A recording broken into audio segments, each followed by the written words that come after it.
നമ്മളിന്ന് കുറച്ച് മീൻ ഫ്രൈ ചെയ്യാനായിട്ടാണ് ഉദ്ദേശിക്കുന്നത്. മീൻ എല്ലാവർക്കും അറിയാം, എങ്കിലും ഞാൻ ചുമ്മാ ഇടുന്നെന്നുള്ളതേ ഉള്ളൂ, അറിയാൻ വയ്യാത്തവർക്ക് വേണ്ടിയിട്ട്. ആദ്യം മീൻ ഇങ്ങനെ കഴുകി വൃത്തിയാക്കി കൊണ്ടുവന്നിട്ട് അതിലേക്ക് നമ്മൾ ആവശ്യത്തിന് ഉപ്പ് വെതറി കൊടുക്കുന്നു. വെതറി ഇടണം, എങ്കിലേ അല്ല ഒരിടത്ത് കൊണ്ടുവന്ന് നമ്മൾ ഇടരുത്.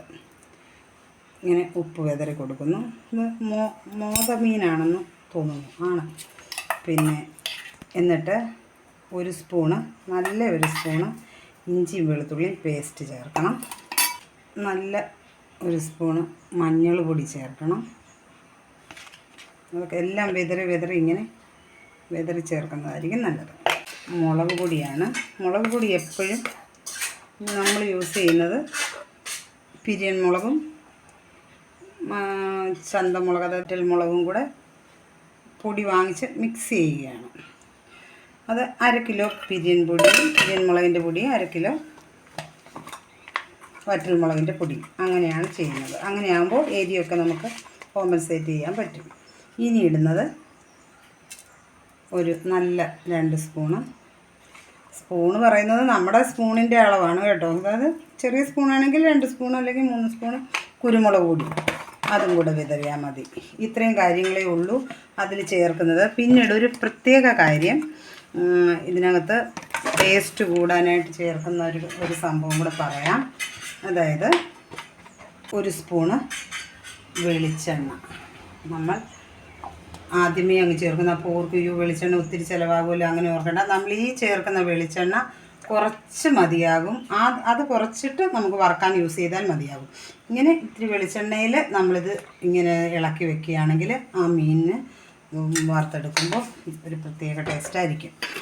ഇനി നമ്മളിത് ഒരു സ്പൂൺ വെച്ചിട്ട് നന്നായിട്ടങ്ങ് ഇളക്കി കൊടുക്കണം. ആ വെളിച്ചെണ്ണയുടെ ടേസ്റ്റ് ഒരു പ്രത്യേകത തന്നെയാണ്. വെള്ളമൊന്നും ചേർക്കാതെ ഇങ്ങനെ ഇളക്കി വയ്ക്കുന്നു. ഈ ഇളക്കി വയ്ക്കുന്നത് ഒരു അരമണിക്കൂറോ, കുറഞ്ഞത് ഒരു അരമണിക്കൂറോ, അല്ലെങ്കിൽ 1 മണിക്കൂർ ഇരുന്നാലും കുഴപ്പമില്ല. അങ്ങനെ വെച്ചിട്ട് നമ്മൾ ആവശ്യത്തിന് മാത്രം എടുത്ത് വറുത്താലും മതി.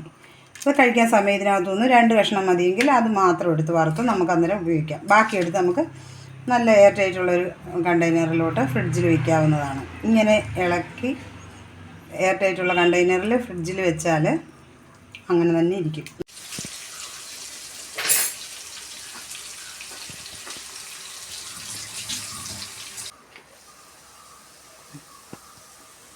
ഒരു ദാൽ കറിയാണ് ഉദ്ദേശിക്കുന്നത്. അതായത് ഒരു നോർത്ത് ഇന്ത്യൻ സ്റ്റൈൽ എന്ന് പറയാം, ആന്ധ്ര സ്റ്റൈല് അല്ലെങ്കിൽ നോർത്ത് ഇന്ത്യൻ സ്റ്റൈൽ എന്നൊക്കെ പറയാം.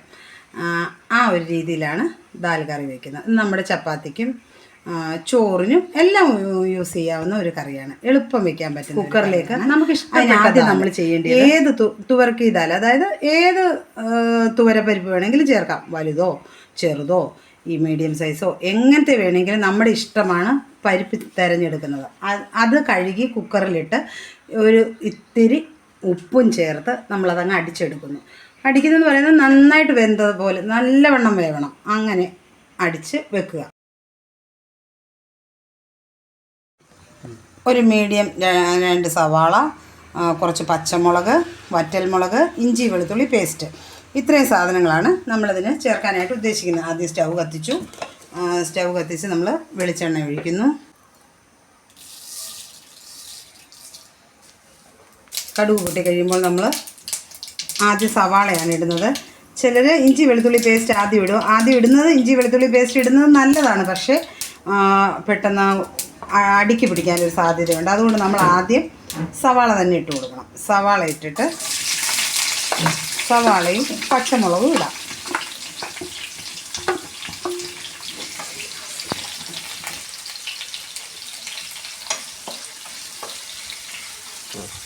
അതോടൊപ്പം തന്നെ പച്ചമുളക് നമ്മുടെ ഇഷ്ടമാണ് എത്ര എണ്ണം ഇടണമെന്നൊക്കെ. നമ്മളെടുത്ത ദാലിൻ്റെ ക്വാണ്ടിറ്റിക്ക് അനുസരിച്ച് പച്ചമുളക്, എരിവിനുള്ള പച്ചമുളക് ഇടാം.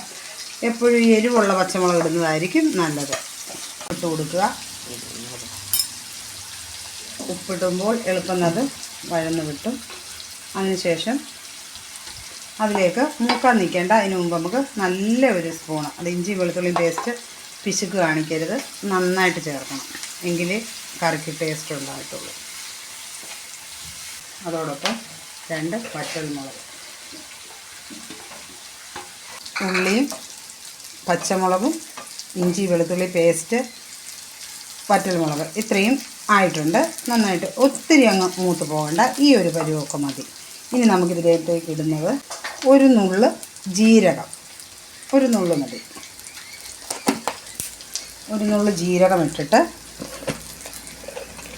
നമ്മുടെ ദാലിൻ്റെ ക്വാണ്ടിറ്റിക്ക് അനുസരിച്ച് മഞ്ഞൾ പൊടി എത്രയും ഉണ്ടെന്ന് വെച്ചാൽ അത്രയ്ക്ക് മഞ്ഞൾ പൊടി നല്ല കളർ തന്നെ വേണം. ഇത്രയും കൂടി ഇട്ട് നമ്മളിങ്ങനെ അങ്ങ് മൂപ്പിച്ചെടുക്കണം.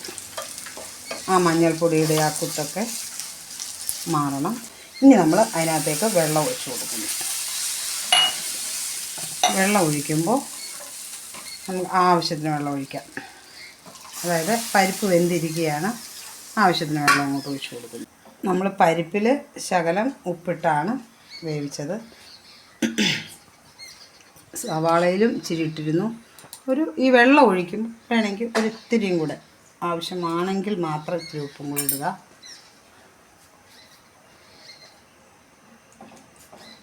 എന്നിട്ട് ഇതൊന്ന് തിളയ്ക്കണം.